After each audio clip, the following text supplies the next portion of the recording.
Very good morning, good afternoon, good evening. My name is Sean. This is Alex. And you're listening to another episode of Coaster Kings Radio. Today's episode discusses Hansa Park, one of Germany's best theme parks, I'd say. Mm-hmm. I mean, it's easy to say that about a lot of German parks, but Hansa Park really does have some of the big bangers. It's very nice. Like, it's very nice. Location is cool, but it's on the Baltic Sea, so it's on the ocean, kind of separating Scandinavian countries with the northwestern European countries.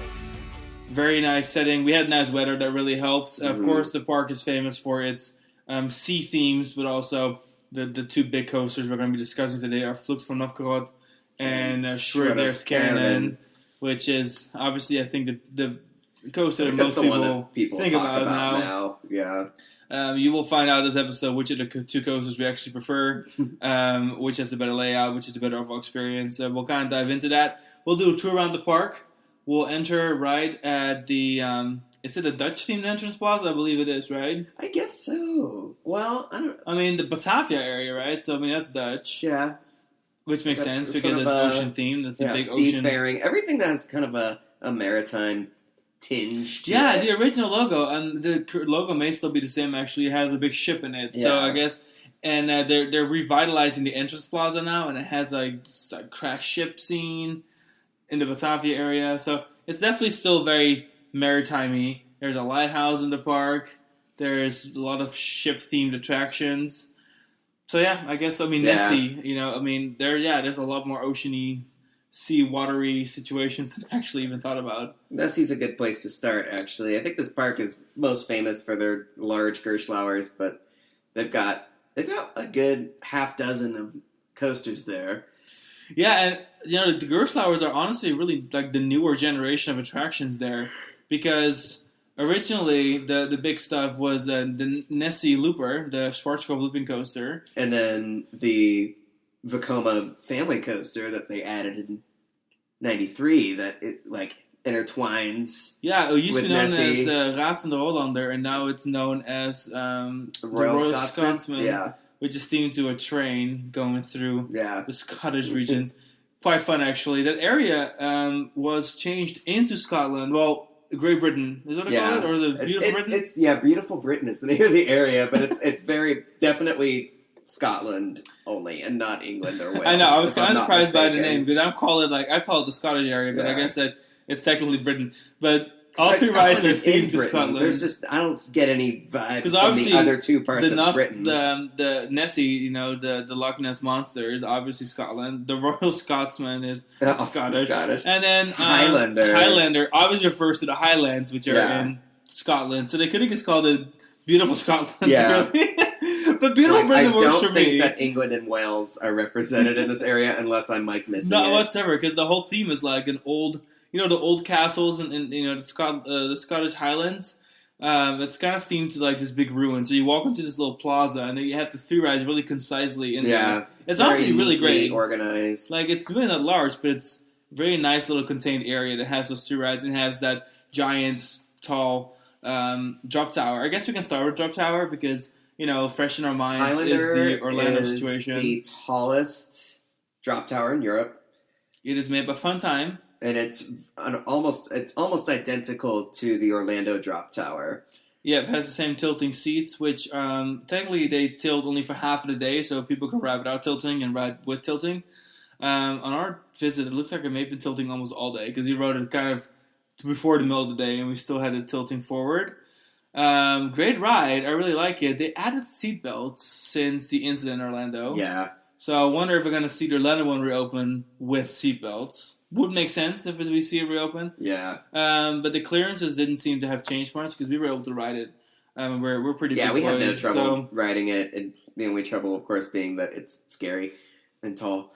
But it's a great ride. Beautiful views. Wow. German parks take their drop towers very seriously. If you think about all the major players in German parks, drop towers are a very serious business. It's so weird to me that there's no drop tower at Europa Park.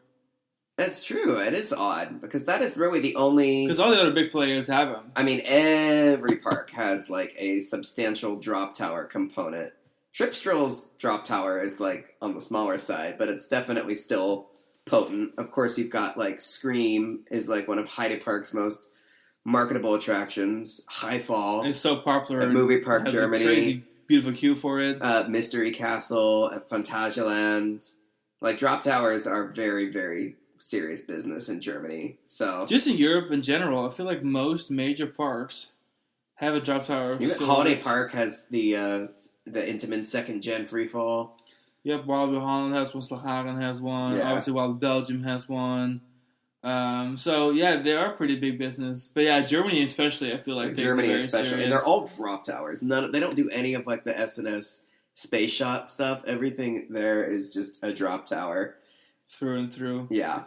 And it's a really good drop tower. Very marketable, of course, having the Hyde record in Europe. Beautiful attraction.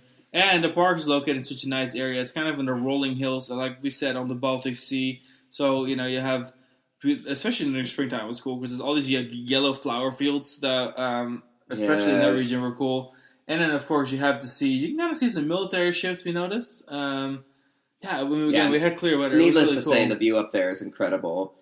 Especially since their observation tower isn't open right now. So, like, if you want a great panoramic view of the region, you kind of have to brave Highlander. But it's worth the trouble. I think the name is awesome. The theme is cool and brought that revitalized theme. The coaster next to it is, of course, Royal Scotsman, the ultra-long Vekoma Junior coaster. Honestly, really, really fun. It's really long. This ride opened in 1993, and it was like kind of happened at around the time that the Vekoma roller skater as a product line was being established. So, like, the Vekoma roller skater layouts as we know them were being developed simultaneously. So it was also when mine trains were all the hype. Yeah. But I don't think they had a mine train budget, so they built a big Vekoma roller skater / junior coaster, and they themed it to a mine train. In fact, they even had little wooden slats on it. It has such a great layout. We should have ridden this again. We should have. Now I feel like, especially watching our vlog back. I was like, oh, this ride's dope. But yeah, I'm going to interrupt everyone real quick. Our vlog, if you want to see this coaster in action, it's not just any junior coaster. YouTube, we're the Coaster Kings. Go watch our Hansa Park vlog. It's really right in the middle for them because they have two coasters that are much smaller than this. Yeah.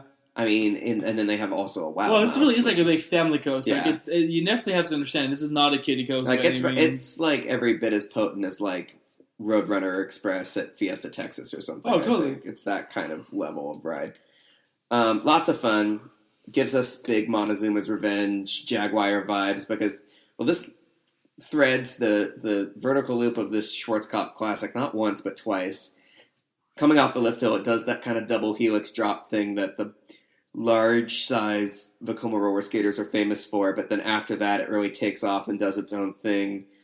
But yeah, fabulous ride. I love the re-theme of it and like the rerouting of the entrance and stuff to the infield of Nessie where Highlander's entrance is as well to, kind of tie up everything together. Like we were going to ride and like I was like, the entrance was somewhere else in my head, and then you were like, oh, the entrance is right here. And I'm like, oh, it is right here. Yeah, all the entrances are within the little beautiful Britain area. Yeah. Beautiful Scotland it's area. All inside of Nessie's field of operation. Nessie had a huge glow up. I was looking back at pictures from my 2013. We're not gonna lie, it was an ugly ride. And like that ride, it barely had a station. Like, I mean, now it has a stunning like castle. Before it was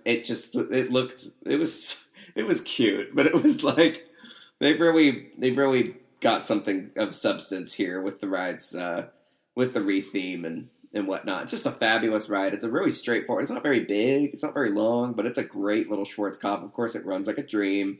Yeah, how it starts, you have a lift all straight out of the station, and you have a big turnaround up top, and then you have a pretty straightforward drop vertically into the big loop. Then you have another hill up. You make a panoramic turn. You got a mid-course brake run. Drop out at Airtime Hill, double helix, and then it'll slope really straight into the brakes, which are underground. Well, the nice thing is they're in a concrete tunnel, but they planted all this greenery on top of it, which really kind of hides the whole transfer track and brake run being in the building. Because it just feels like it's in like inside like in a hill. Brake run setup because like it's diagonal. You dive down into the brake run, and it's at like a diagonal angle that faces away from the station. So when you turn left out of the brakes, you realize you have this giant transfer gap between you and the station. So it's actually, the ride's very cleverly designed. It's really similar to that one Schwarzkopf in South America that does not have a vertical loop at that like city park, the big abandoned Intamin Schwarzkopf. You mentioned it. I honestly don't have a visual on it right now, but yeah, it's basically the same layout as that. For those, if you know, you know. It has that same layout as that poor abandoned park in South America, except that theirs didn't have a loop. Which is to say that, like, I'm surprised that this layout didn't really get cloned aside from the non-loop version. Well, in I South do America. think it's an awfully large plot for what it does, because it's quite a simple layout. So, if you look at the looping star models that Schwarzkopf brought out, or like a Silver Arrow, yeah, of course, they make more sense to purchase than the big Nessie coaster. I know it's large. I know it's big, but I don't think it really made sense to sell to more parks. It did really work for the integration aspect, because before this Vekoma Junior coaster, there was actually a Zero coaster like a there. one of those double figure 8 Zero coasters, like the production model ones. Exactly. And Nessie is a good coaster. I really like it. It has good pacing, has a little airtime hill. Obviously, any Schwarzkopf loop is a good loop. Yeah. And then it has, honestly, kind of a fun finale. We have a giant helix around Highlander, and then you have that slope into the brakes. It's kind of cool. It's where neat. Highlander is now, they actually used to have a lighthouse. Go figure. But yeah, that's a good place to start your Hansa Park adventure, because it's right there, kind of in the middle there. Next up, let's talk about some of the flume rides they've got, because they've got quite a few. They've got like 7. This park is big on the water coaster thing. So they've got a traditional flume, which is located right by Flucht Von Novgorod's vertical lift hill, which is a good flume. It's nicely landscaped, not very long. It's cute. But it's straightforward. It's good. It's got one drop. Well, it's got that little mini drop, and then it's got like the one major drop, and then it's over. Now you also have the, I don't even know what exactly it's called. Super Splash, I think it's called. It's like the precursor to the Intamin Spillwater type rides. Like the gauge is wide. It's like slightly wider than like a double, like a 2 across log flume, for example. And it's very simple. It just goes up and does like this weird big oblong sort of loop, and then comes down on a pretty steep, like double down kind of drop. And I've never seen anything like it. And it's an Intamin. And then there's two mini flumes. And then they have there's a Viking one, yeah, by Schlangen from Midgard, and then there is the pirate themed one over by the big rapid slide. So that's, I think, they're 5 water rides, if I'm not mistaken. That's a business. And then they've got multiple water slides. Oh yeah, then they have those water slides, like the wet dry slides. Yeah, they have the little wavy drop slide ones. Yeah, they're 4 log flumes, the wavy water slides, like the traditional ones that you'll see at a lot of parks in Europe, and then the big like Whitewater West raft slide. Exactly. And no traditional rapids ride. Like, for a park that is crazy about water rides, it's kind of funny that they do not have just a straightforward traditional rapids ride. But I digress. They also have Crazy Mine, which is kind of feels out of place a little bit now, because Crazy Mine is a Mauer Wild Mouse coaster, which really nicely themed and dressed up, has tunnels, has show scenes, has animatronics, has rock work. This park has a lot of themes. Like, it has a bunch of themed areas that all work in their own I guess the biggest continuity. issue is that Crazy Mine is not accessible from the Wild West area. Yeah. It's kind of in the area with Kärnan and Schlangen from Midgard. So it's kind of in a weird location. It's a good ride, though. I liked it. It was very intense. Not a lot of leg room. In fact, we were very, very cramped in that ride.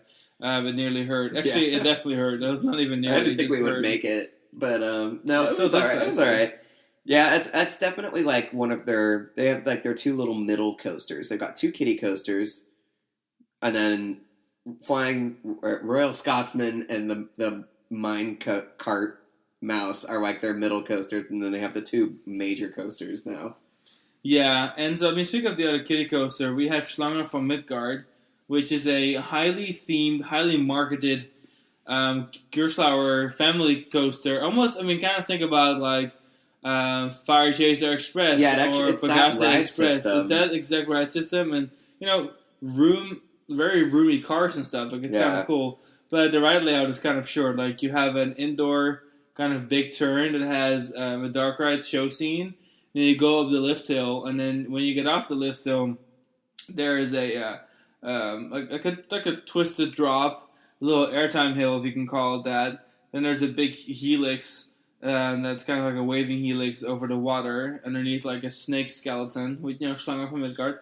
And then you hop over your earlier kind of like sharp airtime dive turn, whatever you want to call it, and then you make your way back to the station. Really not that long. It's a simple little ride, but you get to go twice, and there's like a different animatronic pre-show sequence for each lap, which is really clever.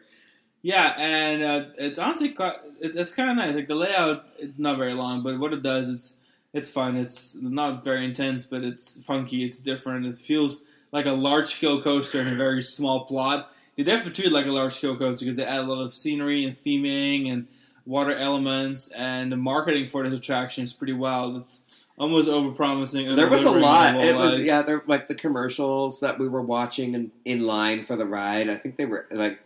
At first, it just seemed like a pre-show, but then it was occurring to me, I'm like, wow, was this on TV? Like, were they it was a long video, too, unless it was just meant for in the park. But it constantly were like, oh, Schlangen von Midgard at Hansa Park. Yeah. Like, it really seemed more of a commercial than just a pre-video, Mm-hmm. And then there's obviously the two big coasters we got to discuss. So we have Flucht von Novgorod. We'll start with that.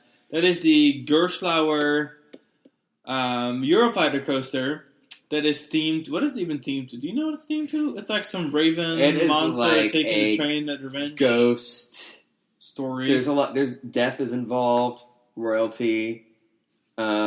Exactly. A fire pit with a wolf in it. It's hard to follow. I wonder. Let's see. I want to Google it real quick. But this coaster, one of the you had a very strong reaction to this. Right? Yeah, I did. So definitely watch the vlog and see my in person, in the moment reality reaction to it. The cool thing is about this Eurofighter is, first of all, it's very, very smooth. It is an incredibly smooth Eurofighter, which is kind of rare. Right. And then you have an awesome dark ride scene. You have a spectacular launch. You have a vertical drop, vertical lift, beyond vertical drop. And an indoor, which is also indoor, and then you have an indoor overbanked turn, like a high elevated overbanked turn. This ride has several really tall elements that are inside, and it's really, really impressive because there's just kind of like a tunnel encasing around major elements, which is really rare. And they hide it so well. I had no clue these elements were coming. And the launch is kicks your ass. It's so good. It's so fast. It is a really great launch. It's really intense. A giant airtime hill. It just does things so differently. It's a really good roller coaster that I just didn't expect. I think it's my favorite Gerslauer out there. I mean, I guess it kind of gave away. Gerslauer's first launch coaster too. My favorite. The first time that they did this. It's way ahead of its time because now it kind of feels like an infinity coaster, But this was way before they had sized up that product line into the infinity product line. What's pretty impressive.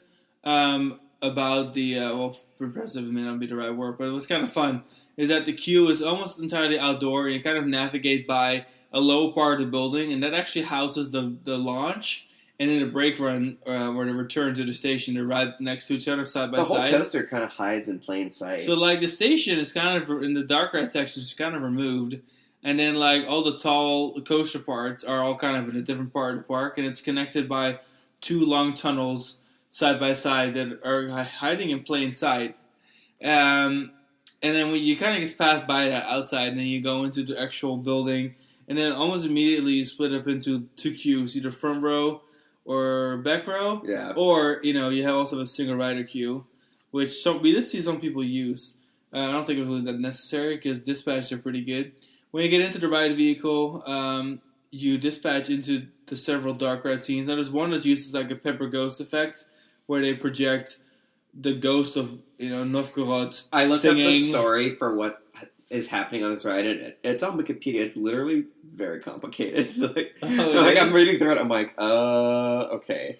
There was a lot. It was. And I think it's. I didn't follow the sources back. That's Wikipedia compiling it, but there's a lot happening. What is it? Tell me. we'll talk about it later. It's very complex. It's like, hold on, let me pull it back up again because it's a trip. It is like I just need to read this. Like, look at this. Read it. Roller coaster is named after the Russian city of Veliki Novgorod. The train travels through a replica of the city's Kremlin while narrating the story of the disappeared Heinrich Oldendorp, who traveled over the Lake Ilmen from Gotland to Veliki Novgorod but never arrived in the city. His son Pierre traveled to Russia in 1365 to meet mendicant Alexej Baitova. Keep reading. You keep reading. Alexej's father reported it was Volkov, who did what? It doesn't matter. According to the story of Novgorod, Prince Rurik has Volkov hanged in front of the city gates between two scarecrows. I just went all the crows. Yeah. But even 400 years later, it seems that the dark magician is still alive. Okay, so that's the guy in the beginning. Yeah. Okay. Only the walls of the Kremlin under Rurik's ghost offer protection. Out of curiosity, they follow the wolf seal and meet Volkov. He leads Peter Ollendorp, I think it takes, out into the woods through a fire. There his father appears to him and learns that Volkov is still up to mischief as a water wolf. What the hell? I told you it's a lot. And okay, well, a couple things make sense. So, first of all, the magician Kremlin guy who was hung still lives as a ghost. He was hung? Inside. Hanged. Whatever. There's a difference. Who was hanged? in the town of Novgorod, which we're going through. And then there's the ceremony where they probably hanged him. Yeah. And there's the water wolf in the fire, and then there's the scarecrows, and then we drop and we launch. I don't know. This is wild. Much happening. What the hell? So yeah, it's a very complex ride that. Okay, well, I didn't get that story out of it. It's a big story. It's got a lot to say. Very fun ride. Very cool ride. There's yeah. Okay, and then there's all the scarecrows at the end. I mean, it all kind of makes sense now. There's a story, but it's not very well told. Now? It's okay. It doesn't need to be explicit. It's a great ride. Obviously, things of significance are happening, and that's great. And it's just enjoyable in its own right, even if you don't totally understand what's going on. Schwur's Kärnan, I think, is a bit more straightforward in its storytelling. Do you agree? Sorry, I have to yawn. It's like 2 a.m. Long story short, guys, I'm recording without a microphone because the microphone died right before this episode. Our cat almost died right before this episode. I almost died. It's just been a day. It's been a lot. So yes, Schwur's Kärnan. That story is somewhat easier to follow. There's a king involved and a curse. So it's the curse of Kärnan. I think we enter Kärnan's castle, but Kärnan is dead. So we look at his throne, and there's this magical map, and the magical map haunts the room, and then lightning comes through the room. I've got to see what Wikipedia and the logo has to of say Kärnan about this ride lights up, and then we go into Kärnan's castle, and then we board Kärnan's magical bookcase, and then Kärnan chooses who sits in which row, and then we go into the lift hill, and then Kärnan speaks to us from 200 feet above us. Oh my god, look at this! There's so much about the ride! Okay, guys, y'all have to go in the Wikipedia page. Wikipedia, because the backstory... There is a whole book about what this ride's story means. Oh, it's Old King of Denmark. We don't have time to read all of this. It's literally... Okay, there's this little... So many paragraphs. There's this little highlighter part. We can talk about real quick. Here, this part. Our enemies lurk in the shadows is that dialogue? And beyond the borders of our kingdom, but we will build a fortress for us in Denmark.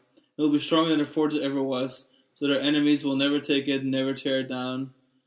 We swear it by all holy men. Okay, that makes sense, because in the queue, we discover... oh, that's right, we discover the ruins of the Kärnan building, whatever the hell it is. Yeah, it's about architecture, right? Yeah, and then the architecture is crazy and so advanced, and then we end up in all these different rooms, and the Schwur is living there, there's all these little pre-show sections, and then you get into this bookcase room where they're like, wow, look at this magical bookcase, like all the architecture. The bookcase opens up and it's a loose article bin, and you push your loose articles in there, and then you continue on through the hallway into this magical room that's in the center of the tower. So like it's themed after this giant fortress. I guess this is a bit more straightforward. Where here under theming it says the theme of the roller coaster is based on the story of King Erik Menved, who had the medieval Kärnan Tower built as an inaccessible fortress, and according to legend, covered it with a protective spell. The tower stands in Helsingborg, Sweden, and was replicated by Hansa Park in more than double the size. The theming work was completed in 2017. Okay, so the actual Kärnan Tower is a really existing tower. Hansa Park built twice as tall and built a roller coaster inside of it. And then the curse that was, or the spell that was put on the tower is kind of what like takes his ride vehicle and does all the crazy shit. And like whoever that king is, King Erik, is tall above you and like doing some crazy stuff as part of the scenery, as part of the theming. Are we going to give away what this ride does? I mean, I think by now people know. Do you think people know? I mean, I guess I do want to talk the ride's about been it open for 5 years it's now. Like terrifying, and it was definitely this suspense was pretty crazy. Prepared for it, but this thing takes you all the way up the damn lift hill inside this tower, and then you fall. So it's a vertical lift of 200 feet, and you get to the top of it. There's a screen above you where King Erik is like screaming through the tower, and it's really loud and ominous, like the echoing of his voice and stuff. And then you drop fall backwards all the way down to 200 feet. The lift hill, it was really... I mean, I knew it was coming, and it still scared me. It was pretty wild. And then, like... Yeah, because like when the brake mechanism kicks in, when you're on your back, it's really intense. It's by far the most intense part of the ride. Again, this is Germany saying like drop rides. Like this roller coaster is also a drop ride. I guess Hansa Park needs a drop ride. Hansa Park is like Hansa Park they built Schwur first, and then they built Highlander, if I'm not mistaken. Oh yeah. So they're just like double dipping on the drop tower hysteria because like as if Kärnan's drop sequence wasn't scary enough. Now they have Highlander to complement that. But yeah, there's like a musical crescendo that happens after you fall down to the bottom of the shaft. Like, I guess you just pull yourself up by your bootstraps and find the strength to carry on, and you climb your ass back up to the top of the frickin' Sweden Tower. God, man. Then you escape by a 200-foot twisting drop inside the drop is Kärnan cool, Tower. And fire out of the base of this tower into a giant non-inverting sea serpent. Which is a really interesting element. I feel like you get a little bit of air, but I feel like one of the two moments should have been inverted still, because I like a good inversion, especially when it's a tall inversion, because it's really high, a really tall element. And then the rest of the ride is honestly pretty wild, because it's almost like it reminds me of Fury 325, but there are so many low-to-the-ground elements and lots of like turning and twisting at a really high speed. So after the non-inverting sea serpent roll, you go into this overbank dive turn, and out of the dive, you have this really sharp transitional moment, almost I-305 level. And I wish everyone could see what you're doing with your hand right now. I'm making that to illustrate. We're using our hands to illustrate the layout. What Schwur's Kärnan. Then there's like a little like banked double down into a really sharp turn, into a zigzag moment, then a really high speed turn. Somewhere along the way, it has a pretty straightforward airtime hill. Then you have another turnover. The airtime hill. Then you kind of sizzle your way back. Sizzle. Wow. Like swizzle like swizzle bar. Anyway, and then you hit the brake run, and then you go back into the Kärnan Tower. Yeah, and there's a barrel roll. Yeah, and there's a barrel roll in the dark. Well, it just feels like a weird afterthought. I don't know. This ride was. I feel like Flucht Von Novgorod is like such a beautifully woven experience where like everything adds up to something that's greater than the sum of its parts. And Schwur's Kärnan felt like this slightly more disjointed version. Obviously, it was bigger, and it was like they had a bag of tricks. They wanted to just do all of these different things with this ride, and it like I don't know. It just all for Kärnan, I missed having like dark ride show sequence stuff on the ride. Because Kärnan, you go straight to the lift hill. I mean, all the money went. I mean, you to have the a drop, coaster. and then you come up, and it. Yeah. I will say the backwards drop is by far the best thing on that thing. Yeah, it's so and then once scary. That part is so hair raising that by the time you get to the actual coaster part, nothing. Another problem is you spend so much time in the dark that by the time you get to the bottom of the tower and you like launch into daylight, hate to say it, but blinding. like by the time your eyes are somewhat adjusted, it's like you're already through like you're already in like the overbank turn. Like it's really hard to focus on what you're doing, which is I mean, not necessarily a bad thing, but also like be aware that you're in complete darkness for so long because the queue is so dark. Like the first time you go into the queue, if you walk straight into it from outside, you're gonna hit walls. Like it's so dark in there, it's like a maze. And then you get like all the pre-show stuff, station, like everything is just like pitch black. Even the station is so dark, like it's all really dark. And then you get outside and like your eyes are just assaulted. For me. What are we talking about? I mean, it's just an interesting. For me, it's like the ending is weird. Okay, well, what I wanted to say the beginning is weird. It's between Novgorod and Kärnan. They kind of do the same thing. They both have one barrel rolls. They're only inversion. They both have vertical lifts and vertical drops in a tower. They both have a signature overbank element. Yeah. They both have kind of like kind of like a similar feeling.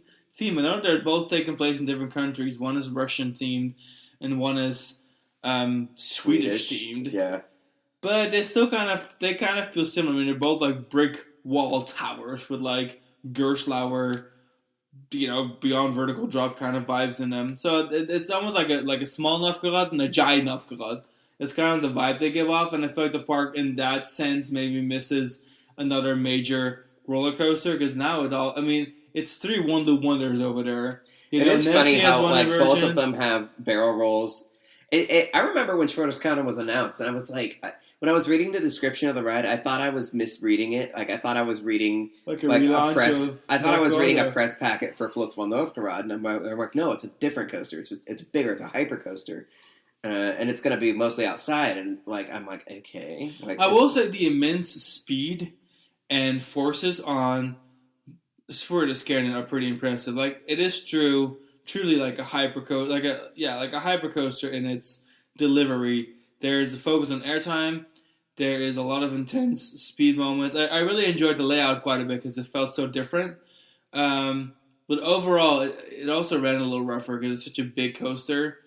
It almost feels and it's like the best parts of the ride are inside. So like all the outdoor stuff is kind of like afterthought at that point. I feel like Gerslauer is definitely pushing the limits of their own fulfillment end with this ride because I felt like the engineering on it was not as precise as a hypercoaster needs. It definitely it ran rough. It ran like some of the more rougher, good English. It runs like some of the rougher Gerslauers we've been on, especially compared to Flucht Von Novgorod, which just runs like an absolute dream. Like that ride is so perfect in every way. And then you have Schwur's Kärnan, which takes a lot of risks, and they don't all pay off. That being said, I mean, a lot of people love Schwur's Kärnan. Like Sven, like that's definitely Sven's favorite ride at the park, I believe. I mean, it's in his top 3 for Europe. Oh, for sure. And I don't even think Flucht Von Novgorod is anywhere near as high. But it does seem like the general audience of the coast enthusiasts are kind of split up between Schwur's Kärnan and Flucht Von Novgorod. Depends kind of on what you want. I feel like Flucht Von Novgorod has like the better overall story, and it's just like a bit of a smoother ride. It has a launch, which is a nice added benefit. But of course, Schwur's Kärnan has like the big, really fast elements. I mean, I think Schwur is still way more intense. And of course, it has that backwards drop, which is just so spectacular. I'm surprised no one else has done it yet, because it is cool that Gerslauer offers like the magnetic braking. For us Americans out here, hang time and Knott's Berry Farm. If you look at the vertical lift, you can see the anti-rollbacks on it. They're little magnets. So now Schwur's Kärnan uses those exact magnets when you fall down the tower to brake. I wonder if it's one of those. I bet it's like tilt coaster territory, where like it would be too expensive for a park to get that shit insured, so they're like not going to do it. And it also like having the ride in the tower isn't just a flourish. It's not just having an indoor coaster like it was for Flucht Von Novgorod. Having Schwur's Kärnan's lift and drop in the tower is imperative to keeping that aspect of the ride a secret unless you're a roller coaster nerd who like seeks it out to be honest for themselves. I have seen people on the train who were definitely petrified. I think both times we rode, there were definitely people like, who were straight up not having a good time. And I get it, because, like, I mean, we knew it was coming, but our very first ride, that lift hill, it felt like it went on forever. And then you hang up there for maybe, like, 30 seconds while Novgorod gives, or Schwur the Kärnan man, and Eric the Great King of Sweden, whatever, gives you this, like, mad scary story, and, like, you have 200 feet of tower that just echoes all that sound and all, like, the soundtracks and stuff, and then you know you're gonna drop at some point, and you're sitting there waiting. The anticipation was killer. Dude. Knowing about it was still so terrifying. I can only imagine what it would feel, what it felt like to people who hadn't ridden it. And you sit there and like, yeah, and then you just I would have shit myself. Like, and I do this all the time. Like, I ride roller coasters. It's my thing. And the backwards, like, broken lift hill gag on this 200-foot vertical lift hill hypercoaster would have been the end of me. It's so cool, though. I would have simply passed away. Oh my god! Like, I just so dramatic. But yeah, it really is the coolest asset, and I mean overall, it's a great ride. I still really enjoyed it. I think in hindsight, I even like it better than I did in the moment. We did give it several rides, but Novgorod, it feels like an even more unique Eurofighter in the Eurofighter world. Your reaction to that ride is my favorite thing ever. Because some of your favorite roller coasters in the world were rolling starts for you. Like Tron and Hyperspace. And even Guardians of the Galaxy Cosmic Rewind, which we rode today. Which is its own episode, by the way, guys. Spoiler, today was that day for us, and we had a great ride on it. I really liked it. But it's like a lot of your favorite coasters are rides that you kind of warm up to after the fact. Like, they have high expectations and they're not necessarily met, but then it really like blossoms in your mind. And most of my favorite coasters don't become as good as they are until a couple rides in, but Flucht Von Novgorod was really like an instant. I've just never seen you like that. We caught him and we caught this phenomenon on the vlog. Like, your stream of consciousness on the vlog about Flucht Von Novgorod, it was an instant classic.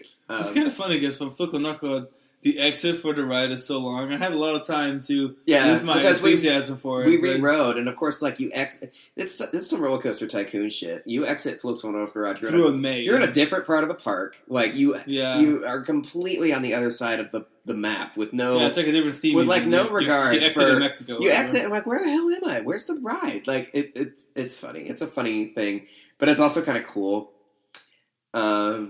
But yeah, we had a great time at this park. I really like this park. Yeah, it's one of the parks that's really polished, and despite the themes all being kind of different, because it's a pirate theme from the Baltic Sea, pirate area, and then there's the Vikings, and then there's the crazy Swedish tower, which I didn't realize was actually based on a real tower, and then there's the Russian Flucht Von Novgorod. It's funny, but I feel like and then there's the like 80s water super flume. Parks are always building things in like a shrunk down scale, like the Eiffel Tower at the King's Entertainment Parks that are like 1/3 scale, and then you have Hansa Park, which took a real historical icon and doubled it in size. Like, they took a 100-foot tower in Sweden and built a 200-foot replica. Just to put a coaster out of it. That is pretty sick. That's pretty banging. So, but overall, great park, nice aesthetic. Everything really works together, despite it technically being all quite different themes from around Europe. All kind of, I guess, maritime themes. It ties together nice. I like the area in the center of the park. It's very gardeny. It's called. It's themed. It's like European Fun Fair or something, like almost medieval, like first generation Fun Fair, and it's got that tiny kiddie coaster. Oh yeah, the little Tsar kiddie coaster. Which we didn't even ride. I mean, neither of us. They've got some cute boat rides, some cute outdoor transportation rides. They have a light tower flume rides or lighthouse that is. You have to take a bridge over the train tracks to run by the park. Yeah, it serves as like the resort entrance for their like cabins by the sea kind of setup. Down there. You can see the sea nicely from there. It's just cool. I really enjoyed the different areas. I enjoyed our time at the park. Food was pretty good. Overall, a great time. Nice themed areas. Whatever older infrastructure they had was really nicely refurbished, which is nice because obviously Nessie and Rasen Roland really weren't pretty attractions, but that's really nice now. The Batavia entrance area is cool. So overall, it's a really polished park with some really unique coasters. Definitely a different approach to themes. And just banger thrill rides. Like if you're going to go, you have some really good coasters there. Obviously, Nessie is awesome. I like Raz Novolander a lot. And then, of course, Flucht Von Novgorod and Schwur are both amazing roller coasters that you can't miss. So definitely check out Hansa Park if you are planning on doing a Germany trip. It is like the northern peak of Germany. So yeah, it's not far from Hamburg. Like an hour. Also if you're planning a Denmark trip, Hansa Park some friends of ours just did it on a Denmark trip. Yeah, so. It's definitely one you can add to your Germany trip or your Denmark trip. It's also not too far from Hansa Park. So what we did is we stayed in Hamburg for 2 days. And one day we did Hansa Park, the next day we did Hansa Park. Because Hansa Park is about an hour southeast from Hansa Park. An hour southeast from Hamburg. And then Hansa Park is about an hour north of Hamburg. So, like, it's pretty easy to do. So we did that. And then, we traveled further down into more of, like, the middle west of Germany. But, yeah, great park. Definitely added on. And lots of nice scenery nearby. There's a little coast town on the Baltic Sea. It's easy to combine with other stuff that is really pleasant. So we'll definitely be back. I'm curious what's in store for them next. They've got some really big baller stuff. Has that budget dried up after Kärnan? Because that is such a massive, expensive coaster. Curious to see what direction they go in next as far as their coasters go. Maybe they'll get a Gerstlauer invert like the one at Yomiuri Land. Yeah, that's possible. I expect their next coaster to be a Gerstlauer. They're definitely a Gerstlauer park. Yeah, their last 3 coasters have been Gerstlauers. So I think another Gerstlauer seems like a reasonable choice. It's funny they don't have like a Gerstlauer mouse. Bufflet, yeah. Like they have. That'd honestly be a good fit too. Mouse. Yeah. To do it like they could do a custom Gerstlauer. At this point, you have the Klotte coaster, you have Balantis, you have, of course, Tripsel. They all have that Wild Mouse. I think it would be a good fit for Hansa Park too. But at the same time, they've got a pretty good family coaster lineup. I'm not sure with their Wild Mouse existing if they need a bobsled coaster. Yeah. But Move for Germany did it, so who knows? Also, Move for Germany has a bobsled coaster and a Wild Mouse. This park built Schwur's Kärnan after Flucht Von Novgorod. They could probably build a custom Wild Mouse on top of their production Wild Mouse, and it wouldn't overlap. So. And definitely curious. They have space. Like if you go to the park, you can kind of see there's some plots left, so they have space. But yeah, overall, great visit. We look forward to going back. We thank you guys for listening to this episode. Check out the photo report that we have at the park with some awesome shots on thecoastagains.com. Of course, hit our YouTube channel, subscribe there. Make sure you like and comment on our Hansa Park vlog. We definitely grow on YouTube. We're having a lot of new vlogs out, a lot of new videos. And then stay tuned for lots more of Germany, America, Guardians of the Galaxy. We've got Denmark. Episodes coming up with Sven and James from Europe. So lots of great stuff in store. Again, we thank you guys for listening, and we will see you on the next episode. Bye. Bye.